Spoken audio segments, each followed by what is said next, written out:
আজকে সকালে ভুজনা খাবো, তো একটু ডাল বেশি করে দিয়ে আলু ঝুরি করে দিয়ে একটু ভুজনা করলাম। একটু নরম হয়েছিল কিন্তু খেতে অনেক মজা হয়েছিল। আসসালামু আলাইকুম ভিউয়ার্স, আমি ইয়ান। আশা করছি আপনারা সবাই অনেক ভালো আছেন। অতিরিক্ত বৃষ্টির কারণে আমাদের চালের অবস্থা একদম খারাপ, আর এইখানে আজকে আমরা রান্না করছি। কালকে অনেক রোদ বের হয়েছিল, তো রোদের কারণে আমরা খড়ি কিনে এনেছিলাম, খড়িগুলো শুকিয়েছে, তো উপরেই আজকে রান্না করা হচ্ছে। আকাশের অবস্থা ভীষণ খারাপ, আজকে সকাল থেকে থেমে থেমে শুধু বৃষ্টি হচ্ছে একটু পরপরই, আর আবহাওয়া অনেক গরম। আজকে আমরা ভাবলাম যে লাউ শাকের পাতা শুটকি মাছ দিয়ে একটু চচ্চড়ি করা হবে, তো আম্মু আজকে লাউ শাক রান্না করছে আর মাছের মাথা দিয়ে মুড়ো ঘন্ট রান্না করা হবে। তো সবটাই আপনাদের সঙ্গে আজকে শেয়ার করব। বৃষ্টির কারণে আমাদের সিঁড়ির ঘর একদম ডুবে গেছে প্রায়। একটু পরপর বৃষ্টি হলে তো উপরে যেহেতু চাল ফেটে গেছে, তো পানি একদম আমাদের বাসার ভেতরে পড়ছে। আমাদের তো ফ্ল্যাট বাসা, তো ফ্ল্যাট বাসায় বৃষ্টি হলে যে কি খারাপ অবস্থা হয় সেটা শুধু যারা আছে তারাই জানে।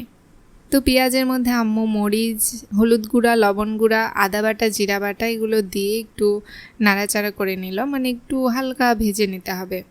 মশলার মধ্যে যে কাঁচা গন্ধটা থাকে ওটা যেন চলে যায়। আর এর মধ্যে দেয়া হলো 1 মোট পরিমাণে শুটকি মাছ। শুটকি মাছ অল্পই দেয়া হলো, কারণ এই তরকারিটা আমি আর আম্মু শুধু খাবো, আর কেউ খাবে না।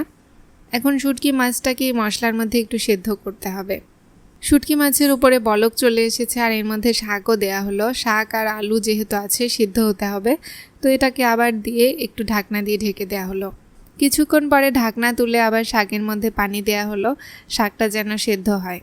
এইরকম বৃষ্টির দিনে লাউ শাকের চচ্চড়ি খেতে অনেক অনেক অনেক মজা লাগে। লাউ শাক আমার ভীষণ প্রিয়। এদিকে আম্মু ডাল সিদ্ধ করেছে, আর প্রেসার কুকারে যে ডাল সিদ্ধ হয়ে গেছে।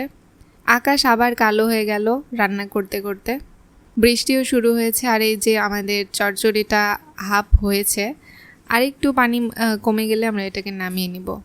শুটকি মাছের গন্ধটায় অন্যরকমের একটা স্বাদ আছে, গন্ধের মধ্যে একটা মজা আছে। এই তরকারিটা অনেক মজা হয় আম্মুর হাতের। আমাদের শুটকির চচ্চড়িটা আমরা নামিয়ে নিয়েছি, এখন রান্না করা হবে মাছের মুড়ো ঘন্ট।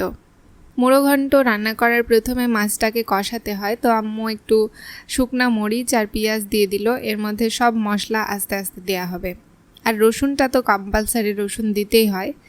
রসুন দেওয়ার পরে এর মধ্যে আদা বাটা, জিরা বাটা, রসুন বাটা দেওয়া হলো, একটু শুকনা মরিচ বাটা দেওয়া হলো, লবণ গুঁড়া, হলুদ গুঁড়া এগুলো দেওয়ার পরে মিক্স করতে হবে মশলা।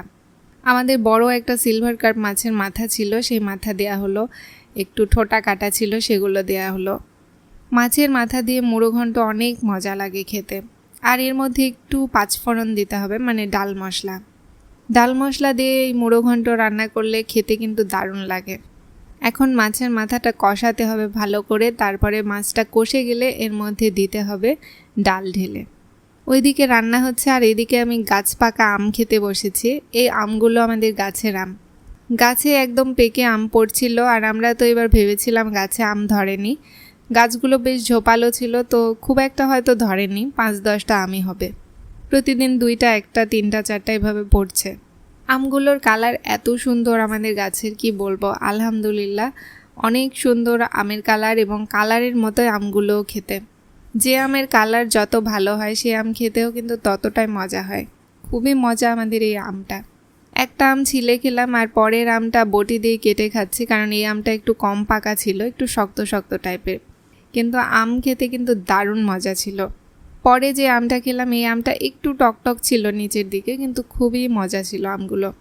গাছের উপর থেকে যেহেতু পড়েছে, থ্যাকনার কারণে পচে যেত, এই কারণে আমরা যখনই আম পড়ছে তখনই খাচ্ছি।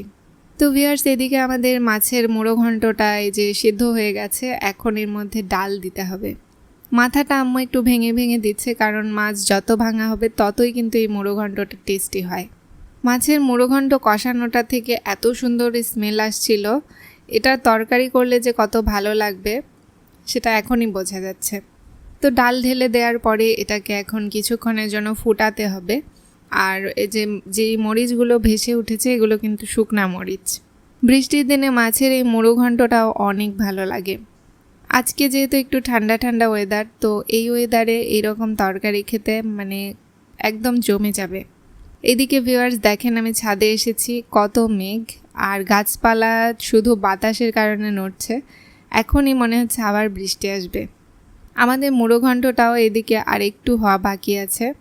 দুপুর হয়ে গেছে, আমরা সবাই খেতে বসেছি। এই যে আমি প্রথমে নিয়ে নিলাম লাউ শাকের চচ্চড়ি, আর আম্মুও নিয়েছে লাউ শাকের চচ্চড়ি, সঙ্গে আছে মাছের মুড়ো ঘন্ট আর আলুর পাঁপড়।